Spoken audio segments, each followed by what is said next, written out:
ሰላም ለእናንተ እንደምናላችሁ። በህይወት ስለመቆየታችሁና ስለመኖራችሁ ብቻ አምላካችሁን አታመሰግኑ? በጣም አዝናለሁ። በአሁኑ ሰዓት በተለይም ከ18 እስከ 30 ዓመት ያሉ ወጣቶች በተለይም ወንዶች ምንድነው የህይወት ትርጉሙ? ምን ተደረገልኝ ይላል አመስል አምላክ አለ የለም? እንደዚህ አይነት ጥያቄዎች ላይ ናቸው። ዚያርሳር ከምታስቡት በላይ ማለት ነው። እኔም እንደዚህ አይነት ስሜት ውስጥ ነበርኩ። ኦፍኮርስ ይከፋል፣ ያበሳጫል። የዓለምን ክፋት ስትመለከቱ አንዳንዴ እንዴ ቆይ ለምንድን ነው 24 ሰዓት የምለፋው ብዬ አውቃለሁ። እንዴ ምን አገባኝ? ይሄ ህዝብ ተለወጠ አልተለወጠ ምንድን ነው? ዋትስ ዘ ፖይንት? አጉል ራሴን እንደ አዳኝ አይነት ፐርሶና ገንብቼ እንደ ሂሮ ለመሆን እየሞከርኩ ነው። ዋትስ ዘ ፖይንት? በዚህ ሁሉ የህይወት ጊዜ ውስጥ ወይም ደግሞ ላይክ በዙሪያ ያሉት እኮ እንደኔ የሚሰሩት በጣም ተለውጠዋል። ህይወታቸው እኮ ውብ ሆኗል። ምክንያቱም በሚያሳዩኝ ነው ኮንሱም የማደርገው፣ በማየው ነው የምንቀሳቀሰው። ተሸውጃለሁ። እግዚአብሔር ያደረገልኝ ለኔ ምናለ ወይም ደግሞ በቃ አብዛኛው እንዳለበት ጥፋት እንደ ማንኛውም ፌመስ በሚባል ደረጃ እንደ ማንኛውም ዩቲዩበር እንደ ማንኛውም ቲክቶከር በቃ የሚመጡትን ሴቶች እወድሃለሁ የሚሉትን ወይንም ደግሞ የሚያወሩኝን እነሱ ውጭ ሀገር ሆኖ ገንዘብ የላኩልኝ በእነሱ ቤት ገዝቼ ያገባሻለሁ እያልኩ ቃል እየገባው ቁጭ ብዬ ቤት የተቀምጬ ጽድት ያለ ቤት እየኖርኩኝ የቃምኩኝ መኪናዬን ገዝቼ ከዛ በኋላ ራሴን ውድ አድርጌ ቆንጆ ካፌ እየገባው ዘና ብዬ ለምን አልኖርም ብልና ከዛ በኋላ መንፈስ ቅዱስ ይገስጸኛል ማለት ነው። ለካ በህይወት መኖርም ትልቅ ነገር ነው። ከሁሉ በላይ ደግሞ ሰላም ነው ትልቁ ጉዳይ። ለካ ምንም አልጎደለኝም አሁን ላይ። ለካ ዘና ብዬ ነው የምኖረው። በእረፍት ውስጥ የሚያበሳጨኝ ነገር የለም። ለካ እግዚአብሔር ለካ ከጠበቅኩት በላይ አድርገውልኛል። ለካ በጣም ከድሃ ቤተሰብ ነው የተገኘሁት። ለካ ከብዙ ሞት ከብዙ አደጋ አምልጫለሁ። ለካ ነፃነት አለኝ። በህይወት ስለመኖራችሁ እንኳን ብቻ አታመሰግኑ? መጽሐፍ ቅዱስ ላይ ምን ይላል? ከሞተ አንበሳ በህይወት ያለ ውሻ ይሻላል። ግሩም እኮ ነው። በህይወት መኖራችን ብቻ ሕያው መሆናችን ብቻ እጅግ በጣም ድንቅ እኮ ነው። ከስንት ሞት አምልጠናል እንዴ! ክርስቲያን ከሆናችሁ ጧታችሁን ጀምሩ። እንዴ አምላክ ጋር ምንድነው መፈታተን? ምን ማለት ነው? ፈጣሪ የለም ምናምን። what is the point? everyone have a creator. of course creator አለ። እንዴት ነው ይለለው? even if biologically ብትሄድ አንተን እንኳን የእናትና አባት እጅ ነው ክሬት ያደረገ፣ እነሱንም ያደረጋቸዋል። ምንም ነገር ክሬተር አለ። ምናልባት አምላክ የሚለውን ቃል እንቀይር ብንል እንኳን በጣም ሞደርን ሰልጥነናል ብንል እንኳን ማለት ነው ቤታችን የተቀመጡት እያንዳንዱ ዕቃዎች ክሬተር አላቸው። የጌቶች ጌታ የዓለማት ገዢ የሚባሉት አላለ ምንድን ነው? ለጌታ ጌታ አለው። የሚጠብቅህ አያንቀላፋም። በአምላክ ላይ ያለህ እምነት ቅንጣት ታክል እንኳን ዝንፍ ሊል አይገባም። በምንም አይነት ተአምር ተስፋ ቆረጥኩ ስትል ልሰማ አይገባም። ህይወትን እንዳታማር የተደረገልህ ብዙ ነው። ይኸውልህ ዓለም ለአንተ ፕሮሚስ የምታደርግልህ የተወሰኑ ነገሮችን ብቻ ነው። መተንፈስ፣ ጠዋት ከእንቅልፍ መነሳት፣ አይንም መግለጥ። ይህም ፕሮሚስ አደርጋልሃለች ዓለም፣ ነፃ አደርጋልሃለች። ሌላው ትርጉም የመፈለግ ትርጉም የማግኘት ጉዳይ አንተ ፋይት ነው። አንተ በህይወት ውስጥ ትርጉም ስላጣህ፣ መክሊትህን ስላላወቅ፣ ዋጋ ስላልከፈልክ፣ እንዲሁም ደግሞ ጥሩ ኮኔክሽኖች ሲመጡ ከሰዎች ጋር እንዴት ኮሚኒኬት አድርገህ ራስህን መቀየር፣ ህይወትህን መቀየር፣ ሴት ልጅ ህይወት ውስጥ መታ እውነተኛ ፍቅርን ሰጥተህ እንዴት ራን እያደረካት የምርም በልበ ሙሉነት ተገዝታለህ ዘለዓለም እንደ ፍቅረኛዋ እንደ ባለቤቷ ዘውድህ ሆና እንዴት መኖር ማስቻል እሷን እንዳለብህ ስላላወቅ ነው። እሷን የነጠቀ አምላክ አይደለም ብራዘር። just upgrade yourself። ነፍስን ስጋን መንፈስን አልብሰዋል። ዓለም ይህን ነው በየቀኑ ቃል የምትገባለ። ሌላውን ጉዳይ የማሸነፍ የማምጣት ያንተ ስራ ነው። በአምላክ አታሳብ። ምንድነው የህይወት የመኖር ትርጉም አንበል። በጣም ሳር ነኝ ሳውራ በእውነት ምንድነው የመኖር ህይወት ትርጉሙ? ምንድነው? ለምንድነው የምንኖረው? ለምንድነው የምንፈጠረው? ፈጣሪ ያለው የለም ወይ?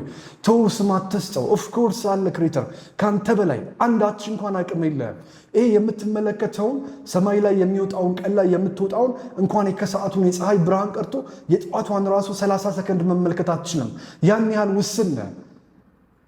በጣም ሜዳ በሆነ ዓለም ውስጥ አለ አይደለ? በጣም ሜዳ እስከ 20 ኪሎ ሜትር ሜዳ በሆነ ዓለም ውስጥ አይኖች ፊት ለፊት ማየት አይችሉም፣ ይወጣሉ ብራዘር። ያን ያህል ሊሚትር ነው። ለዛም ተራሮች ተቀምጠውልሃል፣ ለዛም ወጣ ገባዎች ተቀምጠውልሃል። ያን ያህል ውስን ነው። ዩ አር ኤ ማን። በቃ የሰው ልጅ ነህ ብራዘር። አንተን ሚኒንግን ክሬት አድርገህ ለዛ ነገር ፋይት የምታደርገው እሱ ነው ድራይቭ የሚያደርገው። ልክ መንገዱን ስትጀምረው እያንዳንዱ በመንገድ ላይ የተለያዩ ኢቨንቶች ይከናወናሉ ማለት ነው። ከስንት ሞት እኮ አምልጠናል አይደል እንዴ? እና ዝም ብሎ ነው አሁን እውነት አንተ ዝም ብለህ በራስ ጥበብ እየኖርክ እውነት ህይወት ትርጉም ስለሌላት እውነት አንተን የሚጠብቅ ስለሌለ አይምሰልም። አንድ ሰው ሊያጠፋ ቢነሳ እስኪ ምን ታመጣለህ? እስኪ ዙሪያህን ተመልከት። አካባቢዎቻችን በሙሉ በፖል በኤሌክትሪክ በሙሉ የተገመዱ ናቸው። ተመልከት እስኪ ወደ ላይ ወደ ጣሪያ መንገድ ላይ ስተራመድ በብዙ ሺህ አደጋ ውስጥ እኮ ነው ያለው። እያንዳንዱ የኤሌክትሪክ መስመር ዝርጋታ፣ እያንዳንዱ ትላልቅ የሆኑ ድልድዮች፣ የተለያዩ የሰው ልጅ የፈጠራቸው መሳሪያዎች አንዱ ቢጎዳ እኮ በቅጽበት ውስጥ ያጠፋል። ወንድሜ ደሞስ ምን ደርሶብህ? ጦርነት ታውቃለህ? ይሄ ትውልድ ጦርነት ያውቃል፣ ስቃይ ያውቃል። በጣም ጥቂቱ ማህበረሰብ ምናልባት በኢትዮጵያ ባለፈው 5 ዓመት ታሪክ ውስጥ በዚህ ትውልድ አንጻር የሰሜኑ ክፍል ሊሆን ይችላል ጦርነትን አስከፊነት በደንብ የሚረዳው፣ ወይንም ደግሞ የፍልስጤም ህዝብና የእስራኤል ህዝብ ሊሆን ይችላል። ገና እኮ እንደውም ትልቅ አደጋ እየጠበቀ ነው። ሰላሙ በጣም በበዛ ቁጥር ለጦርነት ይበልጥ እየተዘጋጀ እኮ መምጣት አለበት። ገና ትራባለህ እኮ እንዴ! ከስንት አደጋ ከስንት ሞት ያመለጣል። ልጁ የተደፈረበት ስንት ሰው አለ? እግሩን ያጣ፣ እጁን ያጣ፣ አይኑን ያጣ፣ ነፍሱን ያጣ ስንት ሰው አለ? በጩቤ በሳንጃ ሰውነቱ የተቀደደ ስንት ሰው አለ? ብራዘር ከነሱ አንጻር ራስን አጽናና እያልኩ አይደለም። የማጽናናት ምክር ነው። እንደዛ አይነት ሰው አይደለም። ግን ምንድነው you must to be grateful like ነጋ እኮ አይደለ? በቃ አመጣለሁ if you are orthodox open it ክበር ባለኝ ነገር በቃ አለቀ። በመዝሙር ቀን ትጀምራለህ። የለኝም ከኔ የምለው ሁሉ በአንተ ነው። ደስ አይልም? ኦፍ ኮርስ ሁሉ በርሱ ነው ወንድም። ኦፍ ኮርስ የሚጠብቅህ አለ። አይደለም አንተን የሚያስተዳድር በአንተ ላይ የሚሰራው መንፈስ አይደለም የመናፍስት ሁሉ አለቃ የጌቶች ሁሉ ጌታ የሆነው ኃያሉ ልዑል ክርስቲያን ከሆንክ እግዚአብሔር ብለህ የምትጠራው አምላካችን ቀርቶ ማለት ነው ምርጫ 18 ዓመት ስለሞላ ሄደ ኮሮጆ ውስጥ ያስገባለት መንግስት እንኳን ቀጣይ ዓመትም እንድትመርጠው ያንተን ደህንነት በተወሰነ መልኩ ይጠብቅልሃል። ፍቅር የምትሰጣት ፍቅረኛ እንኳን ማለት ነው ፍቅሯን ላለማጣት ስትል ትንከባከባለች። የሰው ልጅ እንኳን አንተ የምትሰጠውን ደግነት አይቶ ይራራልሃል። እና ሰው ብቻህን አንተ አምላክ የለም ፍልስፍና ውስጥ ገባ። ጥሩ ነው መፈላሰፍ። እኔም ብዙ ተፈላሰፍ ያለው ኦፍ ኮርስ በህይወት መኖር ብቻ እኮ ትልቅ ስኬት ነው። በህይወት መኖር ብቻ እኮ ትልቅ ገኝ ነገርኩህ እኮ። ከሞት አንበሳ በህይወት ያለው ውሻ ይሻላል ይላል ብያለሁ። ብዙ ሰዎች እኮ ሰፈር እያደረጉ ነው። ከስንት ሞት አመለጠ። አምላክን አመስግን። ጧት ስትነሳ ያለበለዚያ ባዶነት ያሳድሃል። በእውነት ባዶነት ያሳድሃል። ምንም ነገር ትርጉም ያጣብሃል። ምንም ነገር ነው ትርጉም የሚያጣብህ። ደስታ የት እንዳለ ግራ ነው የሚገባ። ከዛ ሄደ በዚህ ስሜት ህይወት መስቀልቅልን ስትዋጣው 35 እና 40 ላይ ስትደርስ ምናልባት ልጅ ትወልድስ ሳገባስ በሆን ደስታ የሚመጣው የኔ ደስታ ሱስ ቢሆን ብለህ ሌላ መሸሸጊያ ትፈልጋለህ። እመነኝ በዚህ ዓለም ላይ ያለ የትኛውም ስርዓት ለአንተ መሸሻና ደስታ ይሆን አንተን ያመጣ ክሬተርህ አምላክህ ጋር ያለ ትልቁ እምነት እንጂ ልጆችም ወልደህ እንደምታስበው አይመጣም። አግብተህም እንደምታስበው አይመጣም። ዛሬውኑ ቀድመህ አምላክህን ከላይ አስቀድመህ ሌላውን ከታች እስካልሰደርካቸውና እስካልደረደርካቸው ድረስ ደስታህን ሰው በሰራው ዓለም ላይ ከገነባ ዘላለም በሐዘን ውስጥ ትቆራመዳለህ። ያንተ መተማመን ከፈጣሪ ውጭ ከሆነ ያንተ መተማመን ካንተ በላይ የሆነ ኃይል የለም ሁሉን ነገር እኔ ማድረግ እችላለሁ የሚል ትዕቢት ከሆነ እመነኝ ያንተ መተማመንና ያንተ እረፍት እንደ ወሲል እሺ በጣም ስሜታዊ ትሆናለህ። በቃ እሷን ባገኝ እረካለሁ ትላለህ። ሄደህ ትተኛለህ። ልክ ስትጨርስ እረፍት ያገኘ ይመስላል። ልክ ከተወሰኑ ጊዜዎች በኋላ መልሶ ስሜት ያስቸግራል። ጊዜያዊ እረፍቶች ናቸው። ጊዜያዊ ማታለያዎች ናቸው። እንዲህ ባደርግ ገንዘብ ባገኝ ይሄ ቢሟላልኝ እግዚአብሔር በድሎኛል፣ እግዚአብሔር አልሞላልኝም የምትላቸው እያንዳንዱ ነገሮች በሙሉ ማለት ነው ጊዜያዊ እረፍቶች ናቸው። ዘላለማዊ እረፍትን የሚሰጠው አንድ አምላክ ብቻ ነው። እሱን አንተን ወደዚህ ምድር ያመጣህና ነፍስን ያለበሰ ስጋን ያለበሰ እሱ እንዴ ነሽዳ ሰማም እንዴ ጧት ስትነሳ ለምን ለረመዳን ብቻ ትሰማለህ? ለምን አዛን ሲደረግ ደንግጠህ ሙዚቃህን ታጠፋለህ? እሺ የነፍስህን ዜማ የሚያዜምልህ መናገር ያልቻልከውን ነገር የሚያዜምልህ ስንት ትልቅ ነገር እያለ ቆሜ ከመስገጃው ብልም ጎንበስ ቀና ስባክን ዋልኩ እንጂ መቼ ሰገርኩና እጆቼን አንስቼ ያ ረሕማን ማረኝ የምልህ። ሰምተዋል በደንብ ነሽዳውን ራሱ ስለ ሰውየው ግዳይ ስጠ፣ ስለ ግጥሙ ምናምን ግዳይ ስጠ። ትልቅ ጉዳይ ያንተን የልብህን ዜማ ያዘኝልሃል ወይ? መከፋትህን፣ ማዘንህን፣ ብቸኝነትህን፣ መበደልህን በዚህ ነሽዳ ውስጥ ብቻ እኮ ራስን ልታከም ትችላለህ። ዋጋ ስጠው እንጂ የውስጥን ድምፅ ለሚያዜምልህ ታላላቅ መለኮታዊ ቃሎች ዋጋ ስጣቸው እንጂ ክብር ስጣቸው እንጂ። ወንድም ፓትሮን ጊዜ ጠፍተሃል። የቀድሞውን ፍቅርህ ቀንሷል። ከአባት ጋር የነበረ ፍቅር እኔ በጣም አዝናለሁ ብሮ። I saw a lot of people, my brother. I saw myself. ራሴንም ብዙ ዓመታት ተመልክቻለሁ። በጣም አዝናለሁ። ከአምላኬ ጋር የነበረኝን ፍቅር ያቆምኩበትን ጊዜ እጅግ በጣም አፍርበታለሁ። እኔ ማን ነኝና የትኛው አቅም ኖሮኝ ነው እኔ ሰማይን ፀሐይን ለ30 ሰከንድ የሚያይ ውስን የሆነ አካል ይዤ ስታመም ምንም ማምጣት የማልችል ሰው ሆኜ እንዴ ምን ነው? ለአባትህማ ሁሉን ነገር አደራ ስጥ፣ ሸክምህን ለእሱ ስጠው። አንተ ብርታትን ለአንድ ነገር መስዋዕትነት መክፈልን ትርጉምን ለህይወት ፈልገ ለዛ ነገር ተፋለም። በቃ ከላስ የሁሉ ነገር ስኬት እኮ ነው። ለምን ሁሌ እየመጣን በቆንጆ ቋንቋ በቆንጆ ቃል በቆንጆ ሃይማኖታችሁ ልባችሁን በነኩ የሃይማኖት ጥቅሶች እየመጣን ሁሌ እናስታውሳችኋለን? በቃ ለሆነ ነገር ኦብሰስድ መሆን አለብህ። ለዛ ነገር ራስን አሳልፈ መስጠት መቻል አለብህ። ግሬትፉል መሆን መቻል አለብህ። በህይወት መኖር ብቻ እጅግ በጣም ትልቅ ስኬት ነው። ፕሮቴስታንት ነህ አለልህ ኳርል እንዲ መዝሙር ዞር ብዬ ሳየው ያሳለፍኩትን አባጣ ጎርባጣ ጉድጓድ ገደልን ማመን ይሳለኛል ኃይል እስከየት አገኘው ለካስ ኤልሻዳዩ ሲያድነኝ ኖር ያለው ስሙን አከብራለሁ። ዳንኤል አምደ ሚካኤል ማለት ነው። there is a lot of sounds አንተን ዓለም የሚጠራበት ኢግኖር እያደረግኩ ለምን ሚዘረበል ትሆናለህ? እስኪ መጀመሪያ ማስተር ቤት ከማድረግ ጀምር። እሱን አቁመውና እስኪ መጀመሪያ እሷን እንኳን አቁም። እስኪ መጀመሪያ ማለት ነው ላይክ አላስፈላጊ የሆኑ ውሸቶች የሚደረድረው ከሁሉ በላይ ለሰዎች ሳይሆን ለራስ የምትዋሸውን ነገር እስኪ ያስወግድ። እስኪ መጀመሪያ ለቃሌ የታመንኩ በእርግጠኝነት ያን ህይወት ትጣፍጣለች። የምታደርገውን ከልብ ትሰራዋለህ። ገንዘብ ስላመጣና ስላላመጣልህ አይደለም፣ ፓሽኔትድ ትሆናለህ። የሚገርምህ ነገር ከልብ ለፍቅር ለእውነት ብለህ ራስን አንድን ነገር ስትሰጥ ያ ነገር ምግብ ሆኖ ገንዘብ ሆኖ አንተ ጋር ይመጣል። በምንም አይነት ተአምር አያሳጣህም፣ ይመግብሃል። አብሮ ነው ግሬትፉሉን ፈጣሪን አመስግን፣ የተደረገልን አመስግን። እኔ አንዳንዴ እጅግ በጣም ይገርመኛል ከስንት ሰዓት እንዳመለጥኩኝ ምን አይነት ነገር እየገነባው እንደሆነ። እኔ አንዳንዴ እጅግ በጣም ይገርመኛል ሳልጨነቅበት ብዙ ሳልተረተር ሳልሸመድድ ሳልቀባጥር እገለኝ እንዳለው ሳልል በሆነ ሐሳብ ላይ ሲቀመጥ እግዚአብሔር ዕውቀቱን ይመግባል። ልክ ክፉ ሳደርግ ደግሞ ጸጋኝ ነጥቀኝና ጥፍት ያደርገኛል። ለካ ኮኔክተር ነኝ፣ ለካ ሙላትን ሰጥቶኛል፣ ለካ ውብ አንደበትን ሰጥቶኛል፣ ለካ አካልን ሰጥቶኛል፣ ለካ ቆንጆ ቤተሰብ ሰጥቶኛል። እኔ አንዳንዴ ይገርመኛል ጤናማ የሆነ አካል ለካ ሰጥቶኛል። ስለ ሰውነት መበላሸት ግን እግዚአብሔርን አማርራለሁ። እኔ ራሴ ድብድብ ማለት ሲጠበቅብኝ ቆንጆ አይደለሁም እላለሁ። እንዴ ምን አይነት ትንሽ ብሆን ነው? እሱ እኮ ፕሮሚስ ያደረገልኝ ተፈጥሮዬን ነው። የምበላውን ማስተካከል የኔ ስራ ነው። እየበላሁ ግን በህይወት እንድቆይ ፈንክሽኔ ሰርቶልኛል፣ ገንብቶልኛል። ታዲያ አምላኬ እንዴት አማርራለሁ? እንዴት የህይወት ትርጉም ምንድን ነው እላለሁ። ፋይት አድርጌ ራሴን ትርጉም ፈጥሬ ያንን ነገር ዲስከቨር አድርጋለሁ እንጂ እኔ በጣም አዝናለሁ። የህይወትን ትልቅ ጉዳይ ረስነዋል።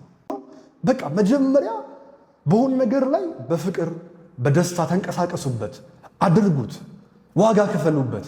ከዛ ስለ ውጤቱ እንዲህ ነኝ እንዲህ አይደለሁም እንዲህ ተሳካልኝ እንዲህ አልተሳካልኝም የሚለውን ሳታውቁት ታገኙታላችሁ። ጨዋታ ህይወት ነው፣ መደሰት ህይወት ነው።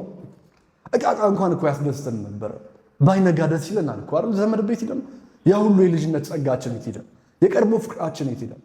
ትንሽ እንኳን እኛ ሳናቀው በእኛ ምክንያት እኮ አይደለም ዝም ብለን የሆነች ነገር ልንሞክር ማከፋፈያው ጋር ሄደን ብረት ነገር ስንሰካው ቆጣሪው ሲመልስ አላለቀስንም እንዴ? እንደውም አንዳንዶችን የዋህ እኮ ነው። እንደውም አንዳንዶቻችን የዋህ እኮ ነን አይደለም? አላህም ሆንክ እግዚአብሔር ከሁለታችሁ አንዳችሁ ማን ነው የሚያሸንፈው? እባካችሁን ከዚህ ነገር አድኑን ብለን እኮ ሁሉ ያለቀስን ብዙዎች አለን። በጣም የዋሆች እኮ ነበርም። ያ ሁሉ እምነታችን ታዲያ ያውም ያኔ ሳያስተምሩን፣ አሁንማ ጭነውብን ነው። አሁንማ በትልቅ ቀንበርም ጭነውብናል። እኛ ብቻ ትክክል፣ እኛ ጻድቅ፣ ሌላው ርኩስ አድርገው ነው የሚያስተምሩን። እድሜያችን በጨመረ ቁጥርማ እኛም እኮ እንትን ካልሆነ ገነት አይገባም፣ እንትኖች ደግሞ ሰው ናቸው እንዴ እያልን እኮ በየቤቱ እናማለን። እማናማዋለን እንዴ? ለእግዚአብሔርም እኮ ጠበቃ ልንቆም እንሞክራለን። እግዚአብሔርን ሌላ ሰው ልንከለክልም እንፈልጋለን። እኛ እኮ ዛሬ እኔ እንደዚህ ነው ሃይማኖቴ፣ በእኔ ጸሎት ነው ኢትዮጵያ የምትድነው እንላለን። እኔ ላይ ልክ እኔ እንትናን አግኝቼዋለሁ፣ እኔ ጌታን አግኝቻለሁ፣ በቃ ሌላው የተረገመ ነው። ወይም ደግሞ ሌላው በጣም ትንሽ ነው፣ ምንም ያልገባው ስለ ህይወት የማያውቅ ይሲ ማንቋሸሽን ሙሉ ጀምረናል እኮ። ስናድግማ እኮ አምላክንም የግላችን አድርገነዋል። በቃ ለእኛ ብቻ። ኧረ እባክህ እንዴ! ያ የልጅነት ወዝ የጠፋ በአባት ላይ የነበረ እምነት ያለምንም እውቀት ማለት ነው። ያለምንም እውቀት አይገርምም? እንደዛ አይነት ጸሎት ታደርግ ነበር። አይገርምም? ኢቭን ትፋለም ነበር። ጥያቄ ስትመልስ እንኳን አምላክ የሚልልኝ የትኛው ነው ብለህ ፈተና ላይ ሲከብድህ ወይም ሰነፍ ስትሆን በአምላክ ተማምነህ ትመርጥ ነበር። እንዲሁ ራይት ሲመጣ ሁሉ ይገርምህ ነበር። ያ ሁሉ ያለ ምክንያት ያለ ብዙ እውቀት ልብህን ሰጥቶት የነበረው ልጅነት ዛሬ ምን ነው ብዙ እውቀት ስታገኝ ሸሸ? ምን ነው ሸሸ? እንደውም ሊጠነክር ሲገባ አየህ፣ ያለህን እውቀት በተግባር አልፈተንከው፣ ዋጋ አልከፈልክለትም። ከዛ ምን ውስጥ ትመጣለህ? ህይወት ምንድነው ትርጉሟ? ምናምን ሚዝረብል ሆንኩኝ፣ ዲፕሬሽን አጠቃኝ። መጀመሪያ አንተ ብቻህን ስትሆን ማን ነህ? አልጋ ላይ ማን ነህ? ምንድነው የሚቀና? አንቺ ብቻሽን ስትሆኝ ማን ነሽ? ብቻሽን ቤት ውስጥ ማን ነሽ? እሱን አስተካክል። ከዛ በኋላ ከሰው ጋር ስትቀላቀይ ያለሽ ህይወት አብሮ ያብባል ማለት ነው። ይሄ ነው በቃ ሚስጥሩ። አምላካችሁን አመስግኑ። እኔ ከዚህ በፊት ነግሬያችኋለሁ እንዴ መዝሙረ ዳዊትን የመሰለ ትልቅ ጥበብ የተሸከመ ትልቅ ምስጋና ያለው ክፍል እኮ ነው ያለላችሁ መጽሐፍ ቅዱስ ላይ ክርስቲያኖች። ቁርአን እንኳን ስከፍቱ ሙስሊሞች ልባችሁ ኦፕን እንዳይሆንም ባይገባ እንኳን እየከፈተ ካላደልክም የነ ያሲን ኑሩ የነ ኡስታዝ አቡበከር አህመድን የብዙ ስብከቶችን እየሰማተኛም ነበር። ኢቭን ስትቃዥ ራሱ ልክ ስብከቱን ስትሰማ ልክ ቁርአንን ስትከፍት በሰላም አላደርክም እንዴ? የበጋሻውን ስብከት ሰምተ ልጅነትን በሙሉ አላለፍክም? እዚህ ጋር ከ25 ዓመትና ከ30 ዓመት በላይ ያለ ወጣት እንቅልፍ እምቢ ሲል ከፍተህ አልተኛህም? እግዚአብሔር እኮ ያን ያጽናና ነበር። ታዲያ ለምን እግዚአብሔርን ዛሬ ትርጉም አልባ አደረግከው? ታዲያ ለምን አምላክህን ዛሬ ትርጉም አልባ አደረግከው? አየህ፣ ዛሬ እውቀት በዛ። እውቀትን ወደ ተግባር ማምጣት ሲያቀትና ሰነፍ ስትሆን ብሌም ማድረግ ጀመርክ። ሁሌም ሰነፍ በልቡ እግዚአብሔር የለም ይላል። አንተ ከንቱ ትውልዱ ደግሞ አሁን ተነስቶበታል ማወዛገብ ትውልዱ ማለት ነው። በቃ ሰው በልቡ ላመነው ነገር ይገዛ። ሲጀምር ምንም ነገር ላይ ምድር ላይ ለማሸነፍ በሁሉ ነገር ማመን ግዴታችሁ። አዘርዋይስ ምንም ነገር አታሳኩ። በምንም እመን፣ በሁሉ ነገር ግን ማመን አለባችሁ። ከሁሉ የተሻለው ግን በአምላካችሁ መተማመን፣ በእግዚአብሔር ማመን ከሁሉ መልካም ነው። ማህበረሰባችሁ ባሳለፈላችሁ ታላላቅ አማልክቶቻችን በእነሱ ማመን ከሁሉ ነገር በላይ መልካም ነው። እናውቃቸዋለን። ከዛ አስቀጥሎ በስራ ማመን፣ ከዛስ በራስ ላይ መቆም። እሱ ነው ትልቅ ጉዳይ። በሕይወት ስለመኖራችሁ ብቻ አምላካችሁን አመስግኑ። ከብዙ አደጋ ታድጓችኋል። ሰላም ባልሆነ ዓለም ውስጥ እረፍትን ሰጥቷችኋል። አባታችሁ ከቀኛችሁ ተነስቶ ያውቃል። እንደተጠበቃችሁ ነው እና በእናንተ ጥበብ ነው አሁን ራሳችሁን የምትጠብቁት። በጣም ፈሪ እኮ ናችሁ። እንደውም እድሜያችሁ በጨመረ ቁጥር ህይወት ከባድና ፈሪ የሆናችሁ እኮ ነው የምትመጡት። አላስተዋላችሁትም ይሄን ነገር? በእርግጠኝነት እኔ ከሁለት ጓደኞቼ ጋር መጥቼ የሆነ ጭቦ ይዤ መንገድ ላይ ጠብቄ አንጣንጣ ብለህ ሁሉ ነገር ነው የምትሰጡት። በልጅነት አትሊስት ድንጋይ ለማንሳት ትሞክር ነበር። ይበልጥ እኮ ፈሪ ሆናችኋል። ኢቭን እናንተን ማሸነፋውን የክፉ ዓለም ሰራዊት ከመጣ ቀላል ሙሉ ነገራችሁ ሚዝረብል ያደርገዋል። እንዴት ነው የምትንቀጠቀጡት? አንድ ክስ እንኳን ሲቀርብባችሁ የሆነ ሰው ሄዶ ሲከሳችሁ ፈሪዎቹ ናችኋል። በራሳችሁ መብት ላይ እንኳን እንዴት ነው የምትፈሩት? ለምን? እግዚአብሔርን ጥላችኋል። በሙላት እንዳትኖሩ ተደርጋችኋል። ስለዚህ የቀድሞ ኃይላችሁን መልሱት። የቀድሞ ኃይላችሁ የሚመለሰው ደግሞ ወደ አባታችሁ ስትመለሱ ከእናንተ በላይ የሆነ ኃይል እንዳለ ሲገባችሁ ብቻ ነው። እናንተ ውስኖች ናችሁ። እኔ በጣም ውስን ነኝ።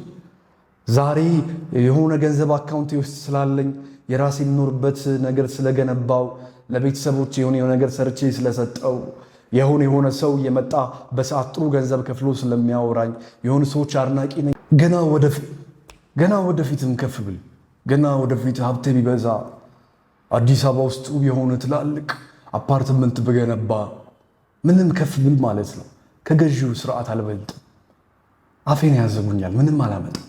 በክፋት ሆን ብሎ ሊጎላኝ የመጣል በምንም አይነት ተአምር በእኔ ብልጠትና ማታለል በእኔ እውቀት ራሴን አልጠብቅም። በአምላክ ቸርነት እንጂ እሱን የገባኝ አምኖት ፓወርፉል ዘአልማይት ፓወርፉል የሆነ ኃይል አባትህ ብቻ ነው፣ አምላክህ ብቻ ነው። ዛት ሰው ያ ረበል ዓለሚን የራህማን ራሂም ትላለህ እኮ አይደል?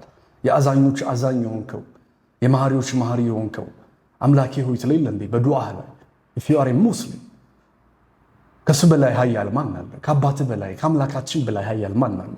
እሱ እኮ ነው የሚጠብቀን።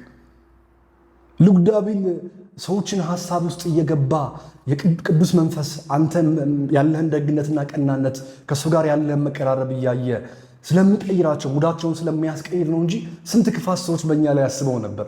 ከቤተሰብ እስከ ፍቅረኛ፣ ከጓደኛ እስከ ወዳጅ፣ ከፖለቲካ ፓርቲ እስከ ፖሊስ ሁሉም ከኛ በላይ ከፍ ያለው ሰው ሊረግጠን ይሞክራል ነበር እንዴ? ነገር ግን የሚጠብቀን አየህ ሐሳቡን ያስቀይረዋል። መንፈስ የሚባለው እሱ ነው። ዛሬ ግን እውቀት ሲመጣ ከፍ ስንል ጥያቄ ማብዛት ጀመርን። ልጅ ሆናችሁ ታስታውሳላችሁ? ሕፃን ልጅ ሆናችሁ ልክ ስትወለዱ ምን ታውቃላችሁ? ስለዚህ ያለ ለምን እንደመጣችሁ አታውቁ፣ ምን እንደሚያስፈልጋችሁ አታውቁ። እናታችሁ ግን እናንተ የሚያስፈልጋችሁን ስለምታውቅ ጡቷን ታስገብት ወደ እናንተ ጠጋ ታደርጋለች፣ ትመገባላችሁ። አስባ ልጅ ያለቀሰ ራሱን አመመው እሷ ናት ስለእናንተ የምትጨነቀው። እናንተ የራሳችሁን ጨዋታ ምናምን ነው የምትጫወቱት፣ እሷ እየጠበቀቻችሁ ነው አይደለ? ልጅ ሆናችሁ ሁሉን ነገር እኮ እናቴ ማናት፣ እናቴ ምንድናት፣ እኔን የሚጠብቀኝ ማን ነው አትሉም ነበር። ዛሬም እውቀት ሲመጣ ምን ሆናችሁ? ፈሪ ሆናችሁ። ይሲ በተመሳሳይ አሁን ከፍ ብላችሁም ልክ እንደዚያው ነው። እናንተ ማተኮር ያለባችሁ የህይወት ጨዋታ ላይ መጣር፣ መልፋት፣ ከዛ እሱን አምላካችሁ ይባርካል። ይሲ ብትጠይቁ መልሱን አታገኙትም። ልክ በልጅነታችሁ የእናትነት ዋጋ ምን እንደሆነ እኮ አታውቁም። ስታርጉ ነው የምትማሩት። አብሯችሁ ማን እንዳለም እኮ አታውቁ። ጀስት እናንተ ተፈጥሮ የሆነ ፈንክሽን አላችሁ፣ መብላት፣ መጠጣት፣ መተኛት፣ ማልቀስ፣ መሳቅ። በቃ እነዚህ ነው የምታውቁት። ይሄ ዲፎልትሊ ተፈጥሮ የሰጣችሁና መንቃት፣ በህይወት መኖር። ለዛ ነው በህይወት መኖር መመስገን አለበት የምላችሁ። ስታድጉ ግን በህይወት መኖር ረሳችሁ፣ ጥያቄ ታነሳላችሁ። አሁንም ዘለዓለም አትመልሱትም። ሲጀመር አምላክ በእኛ የሚገኝ ከሆነና የምናውቀው ከሆነ ምኑን ታላቅ ነው። በቃ ዜር ኢዝ ኤ ክሬተር። ከአንተ በላይ ኃይል እንዳለ ብቻ ማመን ነው በቂ ነው። እሱ አንተን ወርዶ ምናምን መጽሐፍ ቅዱስና ቁርአን ላይ እንዳለው የሆነ የሰማይ በር ተከፍቶ ልጄ እያለ እንዲያወራ ሁሉ የምታልማለህ አንተ ሞኝ እንደ ምን ነው? በልጅነቷ ያሁን የህፃን ልጅ የ6 ወር ልጅ ለምንድነው የምታጠባኝ? ለምንድነው እንትን የምትለኝ? ለምንድነው የማታጫውተኝ እያለ ይጨነቃል። ምንም አይጨነቅም። በቃ ማድረግ ያለበትን በልጅነቱ በእውቀቱ ልክ ወይንም በተፈጥሮ ልክ የሚሆነውን ነው የሚሆነው። አሁን እኛም መሆን የምንችለው በአቅማችን ልክ ነው። ከአቅማችን በላይ አንመኝ። አቅማችንን ተረተን ዋጋ እንክፈልለት። ያንን አምላካችን ይባርካል። ልክ እኛ ያለ ንቃት እናታችን አባታችን ሁሉ ነገር ተጨንቀው ስንታመም ሆስፒታል እንደሚወስዱን ስንታመም የሚጠብቀን አባት የሚያበረታን አባት አለን። በቃ በእኛ እውቀት አናመጣውም። አሁንም ልጆች ነን፣ አላደግንም። እንዴ ራሳችንን እንደምጥቅ ቆጠረን። ትንሽ ስናውቅ ወደ ኤውሮፓ ዓለም ስንሄድ የሆነች መርዳት ስንይዝ እግዚአብሔር ማለት እግዚአብሔር የለም እንላለን። ኧረ እባክህ እኔ 6 ዓመት እንደዛ ብያለሁ። ነገር ግን እመኑ ደግሞ አብዛኛው ሰው ይህ አማኝ መስሎ የሚታየው ሰው ከፍተኛ የሆነ አማኝ ነው። እንደውም አማኝ መስሎ ከሚታየው ሰው በላይ አንድ ሰው አብዝቶ ሶሻል ሚዲያ ላይ በጣም ታዋቂ ሆኖ ታላቅ ሆኖ ኢጎ በጣም በከፍ ባለ ቁጥር እሱ የሚበልጥ ጎበዝ መምህር ይሆናል። እግዚአብሔርን የሚቃወም ከሆነ አምላክን የሚቃወም ከሆነ ምን እየፈለገ እንደሆነ ታውቃለህ? እንዳለ የሚያሳምነው ሰው የሚያሳምነው ድምፅ እየፈለገ ነው። እኔ እዚህ ቪዲዮ ላይ መጥቼ ለእናንተ ስናገር እኔ መባል የምፈልገውን እያልኩ ነው። በዛ ውስጥ እየተማርኩ ነው። ከዛ እናንተን ዘላለማዊ ምስክር እያረኳቸው ነው። ከዛ እንዲህ ብዬ ነበርኩ እያልኩኝ ራሴን እያረምኩኝ ወደ ከፍታ እንድመጣ ነው። ማንም ሰው ፋይት የሚያደርገው ለውስጡ ዳርክ ሻዶ ነው። ከራሱ ዓለም ጋር ነው የሚፋለመው ማንም ሰው። ይኸውላችሁ ጉዳዩ ከእናንተ ጋር አይደለም። ይሲ እንደውም የአማኝ ሆነው የተገለጡ ሰዎች በጣም አማኞች ናቸው፣ ግን በትልቁ እናንተን ይፈትኗቸዋል። በአቅራቢያቸው መልስ ሲያጡ በሶሻል ሚዲያ ይመጣሉ። በሶሻል ሚዲያ የመጣ ሰው መልስ ሲያጡ ለዚህ ነገር መልስ ያገኘን ሰው ፍለጋ ማለት ነው ኢቭን ኢፍ ትልቁ ጠንቋይ ነኝ እስከ ማለት ድረስ ሊገለጡ ይችላሉ። ከዛ አይ አለኩ እንደዚህ ነው ብሎ እንዲያሳያቸው ማለት ነው። ለምሳሌ አንድ ሲስተም አለ አዲስ አበባ ውስጥ። ይህን ነገር እናንተ ላታውቁ ትችላላችሁ። በጣም ብዙ ባለሀብቶች ቢሊዮነሮች አሉ ማንም የማያውቋቸው። እና አንድ ነገር አለ። ማንም ሰው መንፈስን ጠርቶ ያሳየን ይህን ያህል ቢሊዮን ብር እንሰጠዋለን። ጀስት የምንፈልገው እንዳለና እንደሌለ ጠርቶ እንዲያሳየን ብቻ ነው የሚለው። ከዛ በኋላ እዛ ቤት ውስጥ ይገባል፣ ሁላችንም እንመጣለን። ገብቶ ምንም ነገር ካልተፈጠረ ሰውየው ከቤት ውስጥ አይወጣም። ያው ማንም ሄዶ ሊያሳይ ሞክረ ማንም የለም። አየህ እነሱ እንኳን ብዙ ነገሮችን ገና አልተቀበሉም። ዝም ብለው ነው አማኝ የሚመስሉት፣ ቤተክርስቲያን የሚረዱት አብዛኞቹ። ይሄ ትልቁ የዓለም ጥያቄ ነው። ይህን ጥያቄ ታዲያ አሁን በልጅነት ገና 6 ወር 3 ወር እያለ እቺ እናቴ ናት እቺ አባቴ ነው አባቴ እንዲሁ ነው ምናምን እያልክ ታስባለህ? ያታስብ። አሁን ማልቀስ የለብኝም እናቴ ሳለቅስ ተከፋለች አትልም እኮ። በተመሳሳይ አርገህም አምላክህም ያን ያህል ሚስጥር ነው። ገና ውስን የመለኮትን ጥበብና ኃይል ለመርዳት ገና ውስን የተጻፈልህን ብቻ ነው የምታነበንበው። መለኮትን የሚረዳው ማንም የለም። እሱ አንተን ይመለከትና ይረዳሃል እንጂ ይሲ ማንም የለም። አንተ ማን እግዚአብሔርን ካላው ኧረ እባክህ በዚህ ጩኸት በዚህ ጭንቅላት አትፈነዳ። እንደው እንደ ምሳሌ እናንሳ ከተባለ እንኳን መጽሐፍ ቅዱሳችን ላይ ዮሐንስ እንኳን ራእዩን ሲመለከት እንዴት ነው የሆነው? ከግርማውና ከብርሃኑ ከሙላቱ ብዛት ራሴን ሳትኩ እኮ ነው የሚለው እንዴ! ያውም በራእይ እኮ እንዴ! አንተ በአካል ምናምን ፈለክ ክንፉን የሚያርገበግብ መልአክ ምናምን ፊልሞች በጣም ተጫውተውብሃል። በጣም አዝናለሁ። እንደ ምልክት ላይክ አንድ ሰው የአንድ ነገር ምልክት ያስፈልገዋል። ለምሳሌ ብዙ ቪዲዮ እኮ አይታችኋል። እቅድ አውጡ፣ ብዙ ስልጠና ወስዳችኋል። ይሄን ጻፉ ቦርድ ላይ ምናምን ይሏችኋል። አንድ ክርስቲያንን በተመሳሳይ መስቀል ያደርጋል አይደል? ለምንድን ነው መስቀሉ? ልክ ሲመለከት ትስስር አለው፣ ሳይኮሎጂካል ትስስር፣ አባቱን የሚያስታውስ ነው። አዛን ይደረጋል። ልክ አዛኑ ሲሰማ ወደ ፈጣሪ እንድትመለስ አይደል እንዴ? ያ እኮ የሲምቦል ጉዳይ ነው፣ የትስስር ጉዳይ ነው፣ የሰው ልጅ ስነ ልቦና ነው እንጂ አልቲሜት ነገር አይደለም። እሺ ስለዚህ የምታያቸው መልአክ ምናምን ሃይማኖቶቻችን ሲያስተምሩልን የሚያመጡልን የሚያሳዩን ሰማይ ዳመና የሚሉ እውነተኛ የአምላክ መገለጫዎች እኮ አይደሉም፣ ሲምቦሎች ናቸው። ከጨለማው ብርሃኑ ይሻላል ተብሎ ስለሚታመን በሰው ልጅ ስነ ልቦና ውስጥ ዲፎልትሊ ወይንም ተፈጥሮ እንደዛ ስለሆነ እሱን ሲምቦል እናደርጋለን። ምክንያቱም ለደግ ነገር የምንሰጠው ደግ ነውና እንጂ የሆነ ቤተክርስቲያን ላይ ያየው ጥንታዊ ውብ የሆነ ስታቹ የሆነ ሐውልት ስላየ በዛ ሐውልት ምናምን የሚመጣ የሆነ ከሰማይ ላንተ የሚያወራ አካል አጠብቅ። ሞኝ እንዴት ትሆናለህ አንተ ልጅ እንዴ? አሁንም ልጅነትን አልጨረስክም ማለት ነው እንዴ? ሰዎች እኮ ዕቃ ነው የሚጫወቱት ዘላለም። በጣም ውስነን፣ ጨዋታው ነው የሚቀየረው። ባልና ሚስት እኮ ተጫውተን አድርገናል አይደል? አሁንም እኮ ስንመጣ ባልና ሚስት ነው የምንጫወተው። ምንም የተለየ ነገር የለውም። በፊት በጣም የምንወደው ዕቃ ነበር፣ ወይንም በፊት በልጅነታችን ስንጫወተው ደስ የሚለን ቪዲዮ ጌም ነበረ፣ ወይንም ፒያኖ ነበረች፣ ወይንም የሆነ የመኪና ጌም። ዛሬም ይኸው መቁጠሪያ ይሰጥናል፣ ሙሰቢያ ይሰጥናል፣ እስቲክፋር እናደርጋለን። አሁንም ከዕቃዎቹ አልወጣንም። በእነሱ ነው አሁንም ረፍትና መጽናናትን የምናገኘው። ይህን ግን ልዩ አድርገን እናስበዋለን፣ ምክንያቱም ፈሪ ነና። ልዩ የሆነው ነገር ግን ምድር ላይ ከምታየው ሁሉ አንተ ልታስበው ልታውቀው የምትችለው በአንተ ላይ የሚሰራው አባትህ የሰጠ ታላቁ መንፈስ አንተነትህ ነው። ይህን ሁሉ ላይ ገዢ የሆነው የዓለማት ጌታ የሆነው እሱ ጌታና መድኃኒትህ አምላክህ ኃያሉ እግዚአብሔር ብቻ ነው። ሙስሊም ከሆንክ አላሁ ሱብሓነሁ ወተዓላ ብቻ ነው። በ99 ስሞች የምትጠራው ያራህማን ራሒም የምትልለት በቃ ከላስ ደከመኝ እኔ ራሱ አሁን ይሳው ደስማ ነኝ። በቃ ተለውጡልኝ። ባላችሁ ነገር ደስ ይላችሁ። በህይወታችሁ ስለመኖራችሁ አመስግኑ። ኮሜንት ላይ ግቡ። ፈጣሪያችሁን አመስግኑ። በልባችሁ አመስግኑ። የራሳችሁ የጸሎት ፕሮግራም ይኖራችሁ። እኔ ደስ ብሎኝ ነው የማመሰግነው አምላኬን ሳመሰግን በእውነት ስለተደረገልኝ በመረጋጋት ህይወቴ እንዲህ ለእናንተ እንደማወራው አይደለም። እዚህ ጋር ከልቤ ስለምናገር ነው የምፈጥነው ስሜታዊ የምሆነው። በጣም ካልሞኝ አባቶች ስንት ትልቅ ነገር እናደረክልኝ ይላሉ። በእውነት እንጸልያለሁ። ምን ችግር አለው? መዝሙሬን እሰማለሁ ጠዋትም ዚው ይዚ ራሴም እዘምራለሁ። ኢቭን ኢፍ ግጥም አውጥቼ አይደለም እንዲሁ ስዘምር እዚሁ ይመጣልኛል። በቃ አለቀ። ቤት ይመታል ሁሉ አይገርም? ከልባችሁ ስትሆኑ እዝራ በመሰንቆ ዳዊት በበገና እንዳመሰግነው እኔም ደግሞ በአንደበቴ በዝማሬ አመሰግነዋለሁ። በቃ አለቀ። ይሄ ነው በአምላካችሁ ላይ ያላችሁ ተስፋ እንዳይሟጠጥ፣ ይህ ዓለም ያላችሁን ደግ ነገር እንዳያስጥላችሁ፣ በህይወት ስለመኖራችሁ ብቻ አባታችሁን አመስግኑ። አሜን። ስለነበረን ጊዜ እጅግ በጣም አመሰግናለሁ። ቻናሉ ይጠቅማል ብላችሁ ካሰባችሁ ሰብስክራይብ ማድረግ እንዳትረሱ። እንዲሁም ለየትኛውም የማማከር አገልግሎት በዚህ የቴሌግራም አካውንት ፎር ካውንስሊንግ ብላችሁ መላክ ትችላላችሁ። አብራችሁኝ ስላላችሁ ይሄው አመሰግናለሁ። እናንተ ሀብቶቼ ናችሁ። መልካም ጊዜ